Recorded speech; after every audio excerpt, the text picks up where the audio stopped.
क्या आप जानते हैं शिव के गले में लिपटा नाग और विष्णु की शैया पर लेटा नाग दरअसल दोनों सगे भाई हैं और इन दोनों में कभी एक गहरा संघर्ष हुआ था।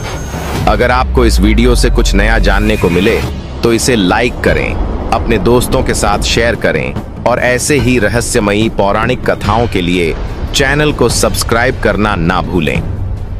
अब शुरू होती है वासुकी और शेषनाग की अनजानी कथा।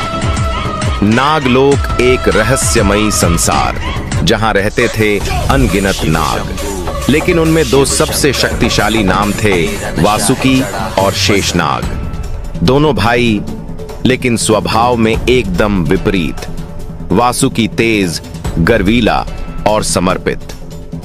वो अपने तेज, विष और बल के लिए प्रसिद्ध था। जब देव और दानवों ने समुद्र मंथन करना चाहा तो वासुकी ही था जिसने स्वयं को मंथन की रस्सी बनने के लिए अर्पित कर दिया। दूसरी ओर शेषनाग गंभीर, शांत और ब्रह्मज्ञानी। वो शिव और विष्णु दोनों के ध्यान में लीन रहता। उसका बल उसकी मौनता में था। हालांकि दोनों भाई थे, लेकिन एक समय उनके बीच गहरी प्रतिस्पर्धा पैदा हो गई।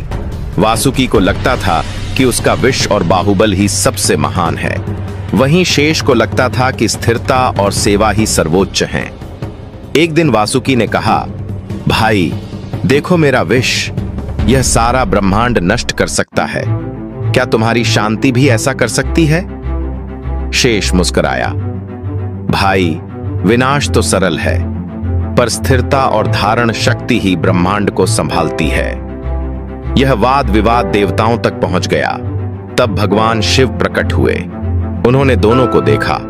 दोनों में शक्ति थी, दिशा अलग थी। शिव ने कहा, वासुकी तुम अग्नि हो और हर अग्नि को नियंत्रण चाहिए। तुम्हारा बल तभी सार्थक है जब वह विनम्रता में बदले। आओ तुम्हें अपने कंठ का हार बनाता हूं ताकि तुम्हारा विष अमृत बने। वासुकी झुक गया और तब से वह महादेव के गले का अलंकार बना। और फिर विष्णु प्रकट हुए।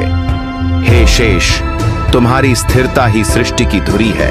आओ मैं तुम्हें अपना आसन बनाता हूं, जहां से मैं संपूर्ण सृष्टि की व्यवस्था कर सकूं। शेषनाग मुस्कुराया और तब से वो बने का शैया जिस पर स्वयं नारायण विश्राम करते हैं। विरोध था पर अहन नहीं, बल था पर नियंत्रण में। और इसलिए इन दोनों नागों की कथा केवल शक्ति की नहीं, बल्कि विनम्रता, त्याग और समर्पण की भी है।